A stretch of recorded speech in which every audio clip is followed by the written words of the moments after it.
Boa tarde. Então, voltamos, né? Hoje a gente vai falar sobre o capítulo 5. No capítulo 5, a gente vai ver a ovulação até o nascimento. Então, para a gente entender, né, o nascimento, a gente tem que começar pelo início, que é lá na ovulação. Então, o que é a ovulação? Então, a ovulação é o nome dado ao processo de liberação de um óvulo maduro pelo ovário. Então, essa ação ela vai ocorrer uma vez por mês, e quando há mais de um óvulo liberado, há maiores chances de ocorrer uma gestação gemelar. Então, a ovulação é o período, né, o processo onde o óvulo maduro ele é liberado pelo ovário. Então, isso acontece uma vez por mês. Então, se dois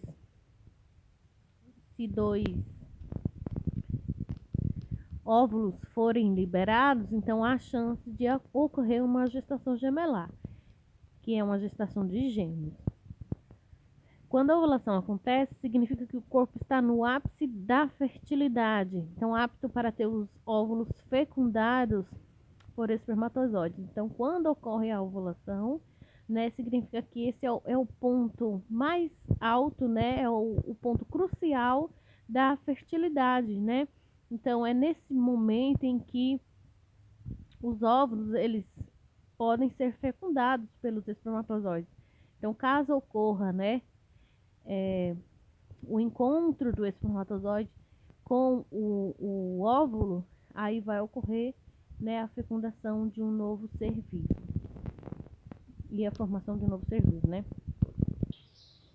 Bom, os folículos ovarianos, eles são considerados unidades funcionais dos ovários, formados pelos ovócitos e rodeados pelas células foliculares. Então, aí é como é formado, né, um óvulo, que a gente vai ver na imagem seguinte.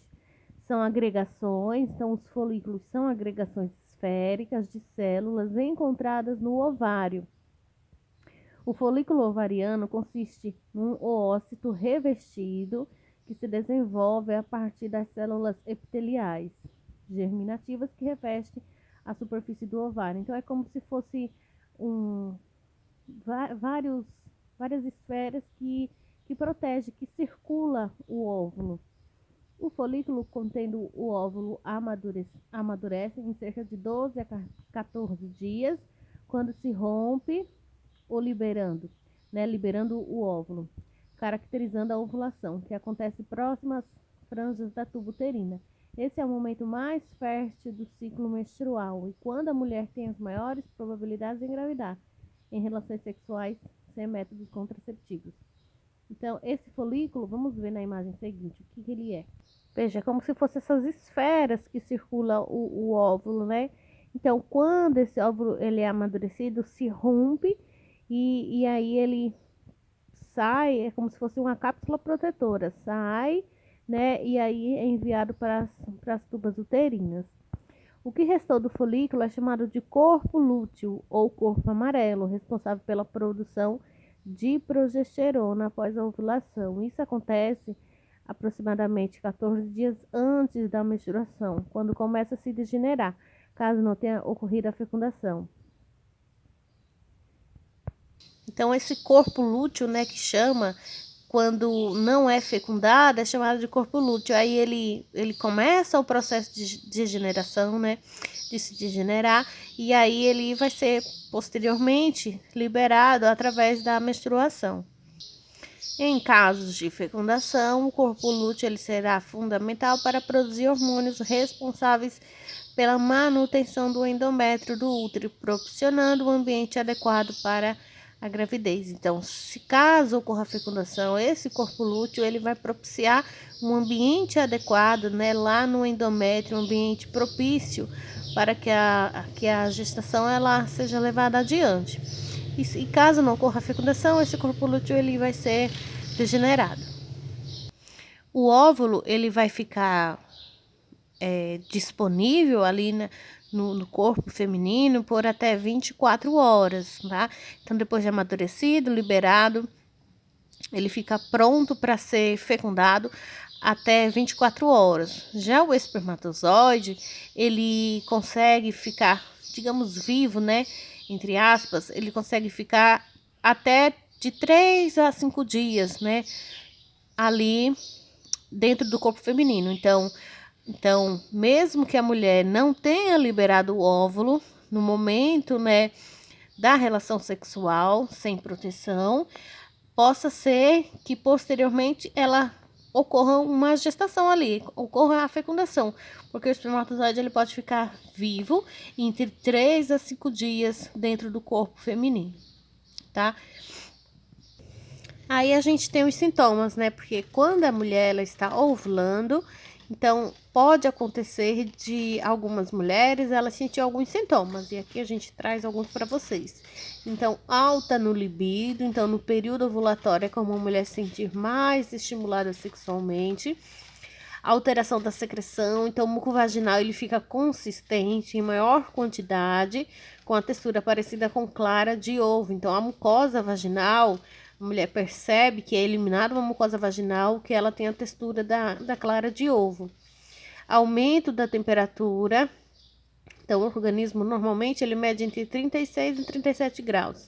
Então durante o período pós-ovulatório ocorre um aumento de 0,3 a meio grau na temperatura basal, que é quando o corpo está em repouso, durante o sono.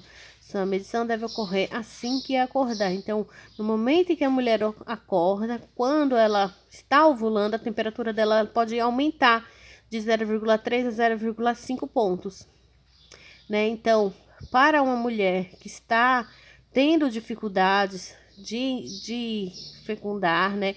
Está tendo dificuldades em engravidar, então ela passa por um procedimento clínico que é averiguado, o médico explica todo o processo para ela e ensina como ela faz essa verificação de temperatura, que é para ela saber o momento certo em que ela está ovulando.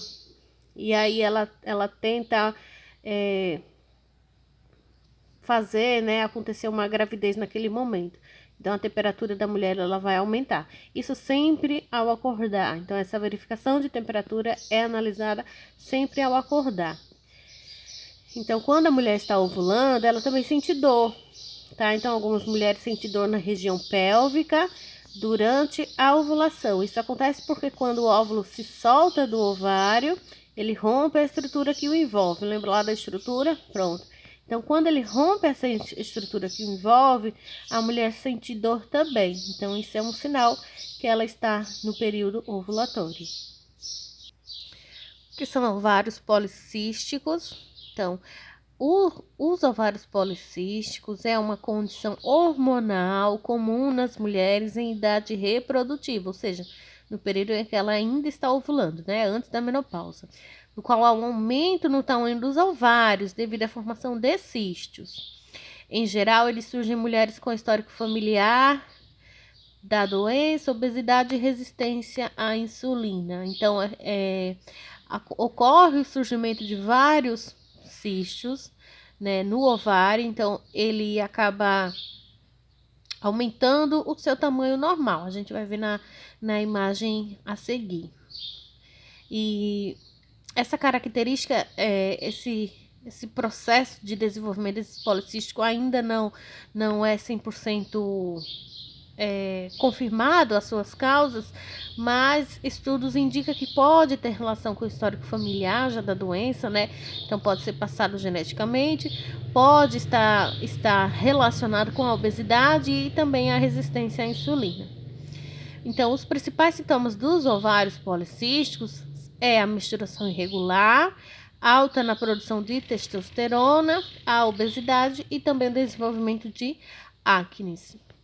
Então, aqui nessa imagem a gente tem, né, a representação do ovário em tamanho normal e do ovário policístico. Perceba que o ovário policístico, ele tem um volume maior, ele é maior do que o tamanho natural, do que o tamanho normal, tá? E perceba que ele tem vários cistozinhos dentro dele. Essa imagem é como se ela tivesse cortada para a gente verificar a parte interior do ovário, tá certo? Então, em alguns casos, é necessário a retirada do ovário, né?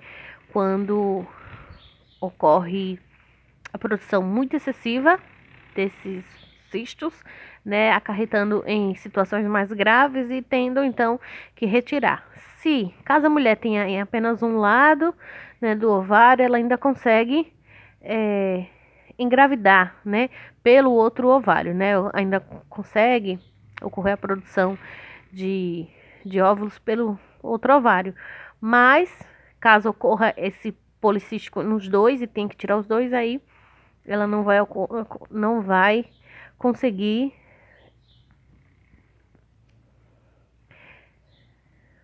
desenvolver uma gestação.